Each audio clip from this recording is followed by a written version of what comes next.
Live, ladies and gentlemen, we are live. I'm a few seconds later than I was planning on being because, well, very interesting. Last night was Old Home Days, or today really was Old Home Days, but the big Bellows Falls celebration of Old Home Days is a fireworks display that they wait till it gets good and dark before the fireworks display. And then it's about a half hour of sounding like you're in a battle zone. Now, I got nothing against fireworks. I am not. They don't do anything for me. I just don't find them very interesting. But our dear friend Charbonneau was out at the time, and I think he may have found them frightening. Yorkie, who was inside, did not care one bit about the fireworks. Yorkie just was indifferent to them. But I think maybe Dr. Charbonneau was a little frightened by them, and that's what kept him, at least that's what he claims, kept him over at the Milliken's house doing catnip with Breeze. I think he just wanted to party. But anyway, the fireworks were last night. By the time I went to bed, Charbonneau still was not home. And according to the Millikens, after I'd gone to bed, there was a big police presence outside their house, or right on Hadley Street, of people getting arrested by the police after, I guess, leaving the fireworks. But I was dead to the world. And when I woke up in the morning, Charbonneau was asleep at the end of the bed, and all was good. But when he is out late like that, he gets grounded when he comes in at 5:30 in the afternoon. That's the little quid pro quo, to quote somebody, I can't remember who. Little quid pro quo. If he comes in, if he stays out late, he gets put to bed early. Anyway, he's really like an adolescent. He's such a nice guy. And he was banging around here being like, Dad, how come I can't go out? How come I can't go out, Dad? Oh, there's Yorkie having a little snack. Is that Yorkie or is that Charbo? I got Charbo. He gets hungry, ladies and gentlemen. But anyway, he was banging around being like, ah. So I gave him some catnip because Aunt Charlene gives him catnip all the time. So I gave him some catnip. And then I opened a can of cat food. And that probably was a mistake because he kind of gets the munchies. And I think, oh yeah, that was Charbo eating, because now that's Yorkie stretching there. And Charbo is coming in to see what's going on. But anyway, he ate a bunch of cat food.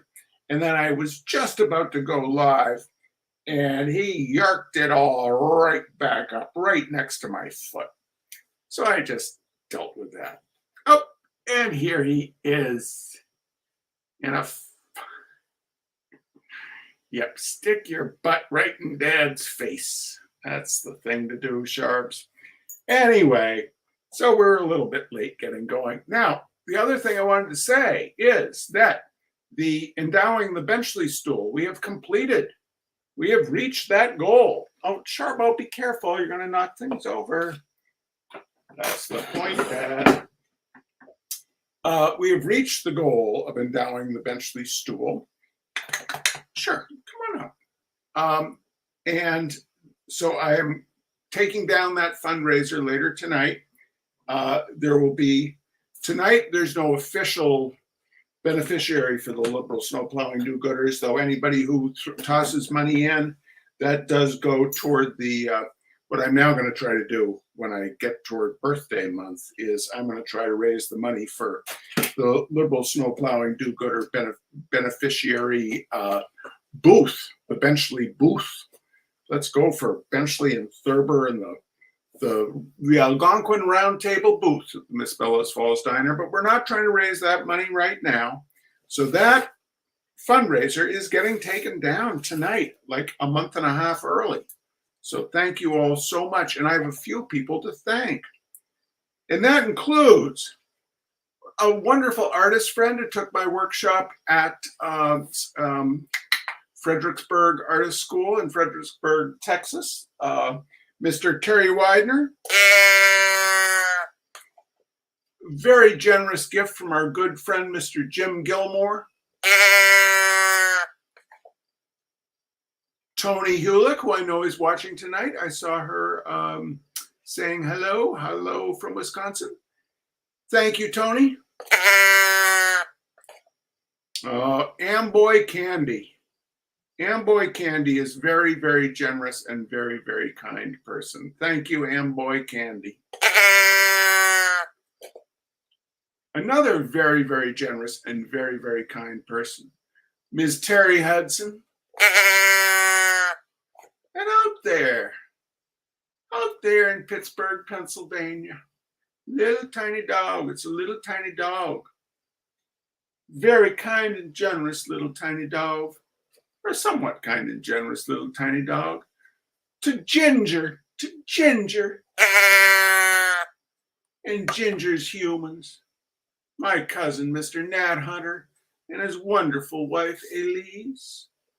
Now tonight we are going to have, Charbonneau is affectionately biting my arm.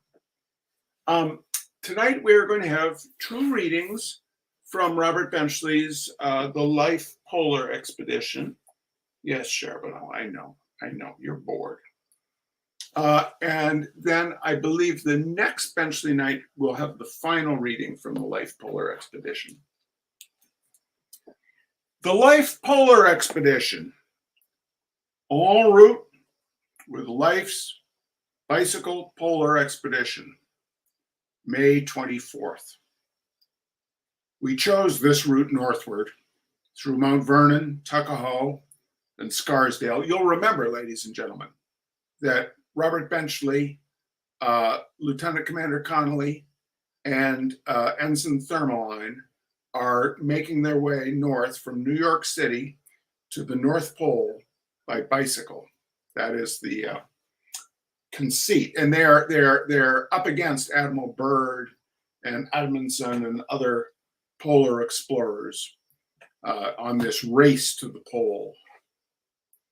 We chose this route northward through Mount Vernon, Tuckahoe, and Scarsdale because we figured out that it might be pleasant to stop off at my house in Scarsdale for maybe a bite to eat, or, and in case there was not time for that, at any rate, to let the boys see our bicycles. But I guess now we would have done better to have taken the Hudson River Road. We reached Scarsdale late yesterday afternoon, intending to put in at my side yard, get a drink of cool water, and perhaps a pocket full of Rose's cookies, show my 2 boys how the gyro balancer works, and then push on to White Plains for the night. The cool water and cookies part of the plan worked out to the dot. But in demonstrating the gyro balancer, we ran into a snag which has held us up for an entire day. It was really due to the kind-heartedness of Lieutenant Commander Connolly that the whole thing happened. He insisted on removing his gyro balancer from the frame of his bike in order to show Nathaniel, my older boy, just how it worked. And as he did so, he laid the loose nuts on a piece of paper on the ground. Robert, my youngest boy, was only 6 and must not be blamed too much, claims he did not go near the paper or the nuts, and he probably doesn't realize that he did. But one of the nuts was found over a nail on a boat that he was working on a few feet away, and the other has disappeared completely. A search was immediately instituted, which covered every square inch of the lawn and extended into the street. These things roll so.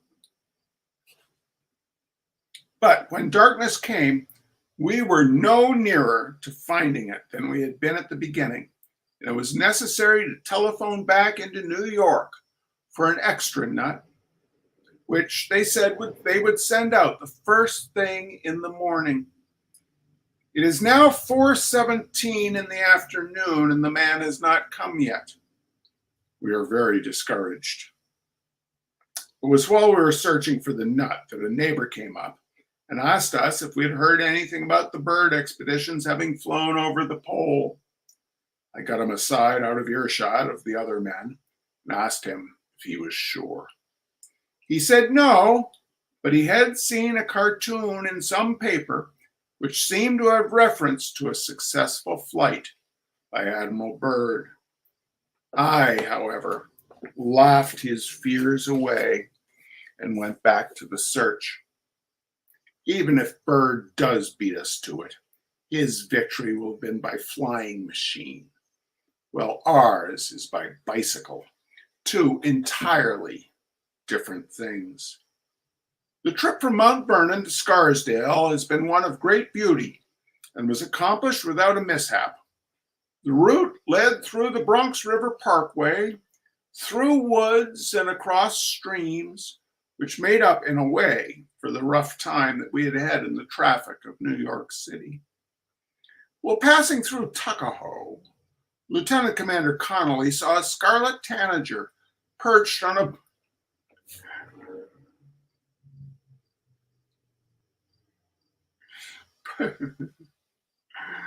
a scarlet tanager perched on a bush overhanging a stream.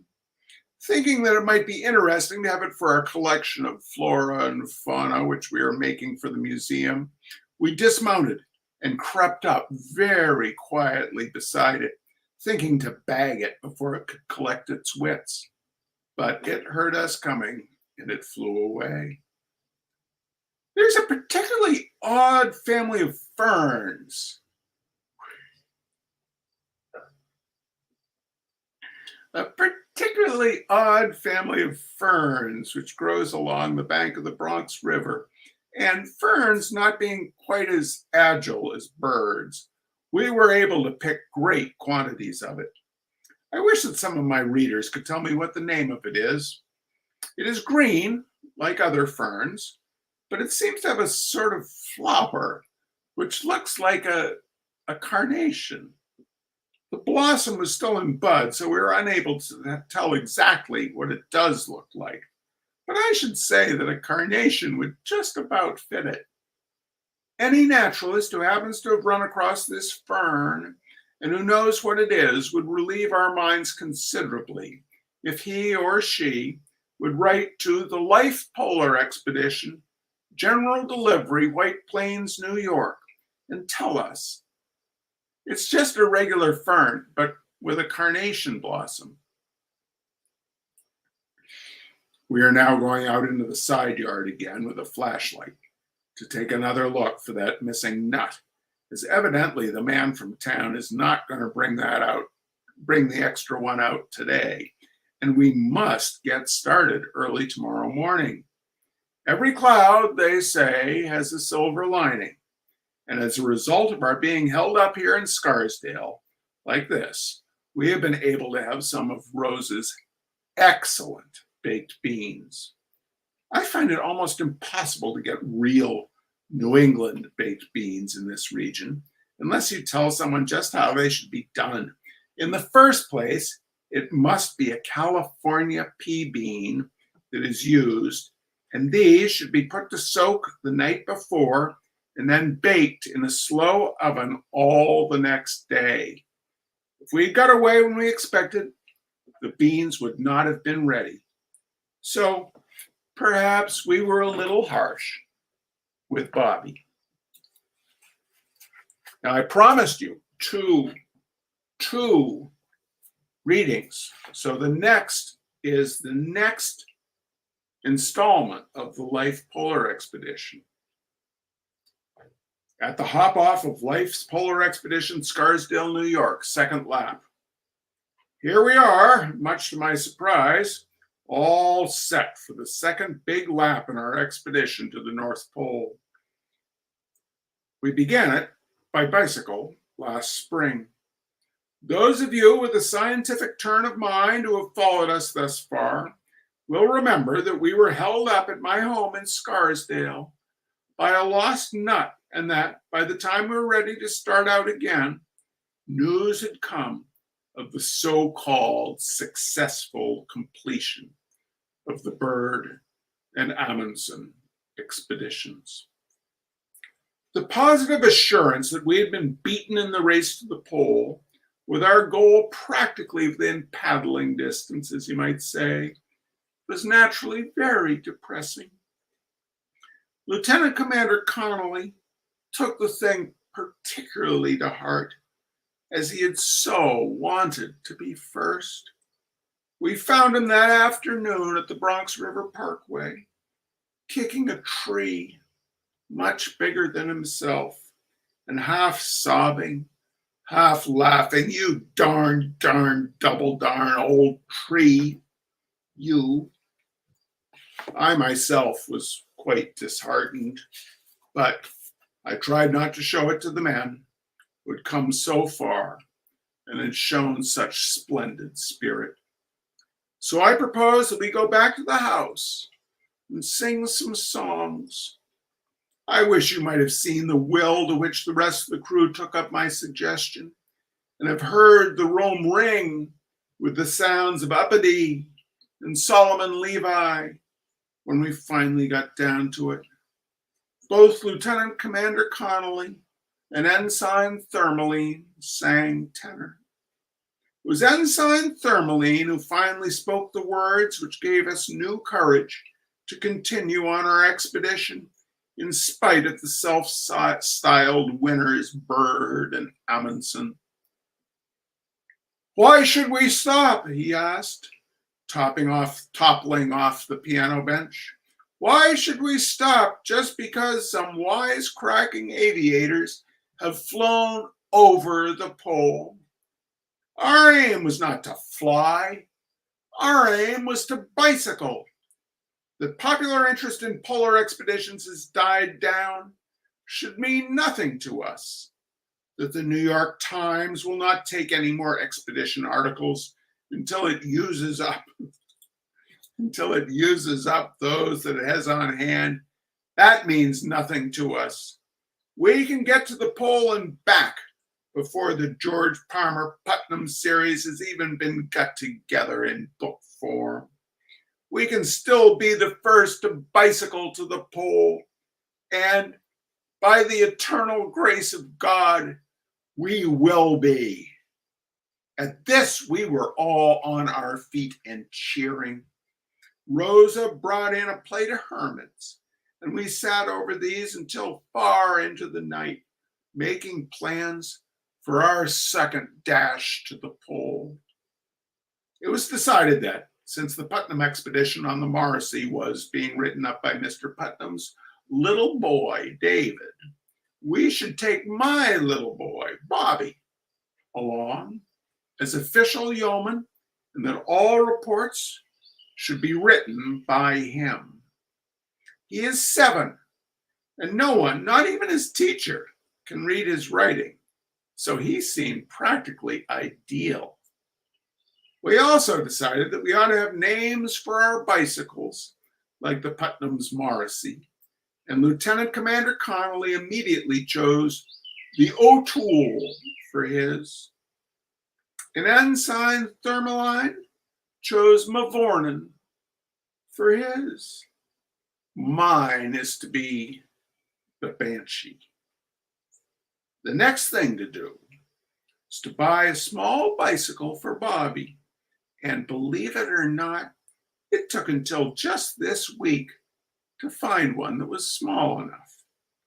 However, Scarsdale was very, very pleasant during the summer, and we all were very happy and brave. And here we are, ready to start tomorrow, rain or shine, as Lieutenant Commander Connolly has expressed it, laughing to hide his tears. All right, ladies and gentlemen, all right, that will conclude tonight's reading. We'll be back next Sunday for the continuation, probably the final episodes of the Life Polar Expedition by Robert Benchley. Thank you for joining us. Thank you for your support of the Robert Benchley stool at the Miss Bellows Falls Diner. And let's just hope that Charbonneau doesn't throw up again, because one thing I don't want to do when it's dark in the middle of the night is step into a little pile of kitty puke. I'm sure you can join me in that desire. All right, you take good care. We'll see you next week. Thanks again.